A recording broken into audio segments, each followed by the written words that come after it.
Celebrating Super Bowl 52, coming to the Twin Cities, 1500 ESPN, in partnership with the Minnesota Super Bowl Host Committee, present 52 super stories leading up to the big game from our own Patrick Reusse.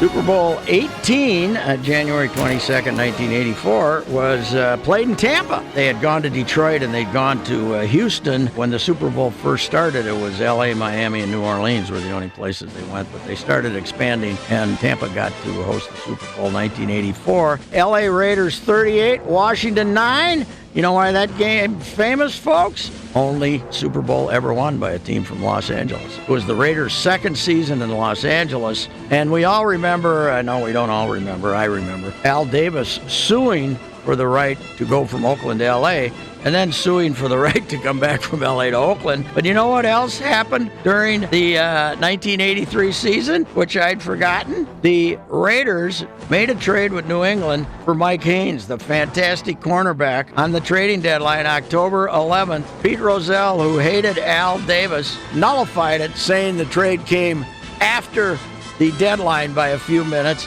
And, of course, Al threatened to go to federal court. And finally, on November 10th, they had an out-of-court settlement. Mike Haynes was able to go and play for the Raiders.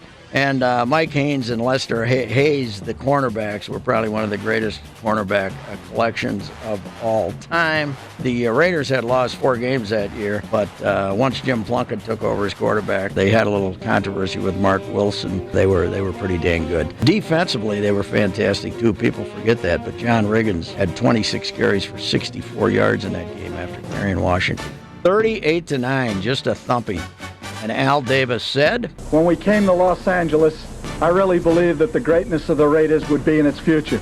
With all the great teams we've had, I think today that this organization, this team, this coaching staff dominated so decisively that 2 things must be said. Not only, in my opinion, are you the greatest Raider team of all time, I think you rank with the great teams of all time that have ever played any professional sport." I think you might have been a little overstating, but that was a really good team and the only Super Bowl victory for a Los Angeles team. 52 Super Stories continues next week with another great yarn from Patrick Reusse. And for more details on Super Bowl 52 coming to the Twin Cities in 2018, sign up for the Host Committee email at mnsuperbowl.com.